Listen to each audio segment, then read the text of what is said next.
Welcome to study bits channel. நான் உங்களோட கோஷிகா. இன்னைக்கு நம்ம தேசிய பறவையான மயிலை பற்றி தான் பார்க்க போகிறோம். வாங்க. மயில் மயில் இந்திய நாட்டின் தேசிய பறவையாகும். உங்களுக்கு தெரியுமா, இந்திய வனவிலங்கு வாரியத்தின் கூட்டத்தினால் தேசிய பறவை தேர்வு நடத்தப்பட்டது.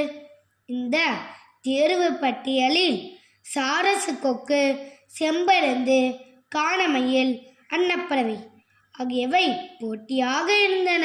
பின் வாரிய உறுப்பினர்கள் ஒருமித்தமாக மயிலை இந்திய நாட்டின் தேசிய பறவையாக தீர்மானித்தனர். 1963 மயில் இந்தியாவின் தேசிய பறவை என அறிவிக்கப்பட்டது. நன்றி. மீண்டும் ஒரு செய்தியுடன் உங்களை சந்திக்கிறேன். பாய்.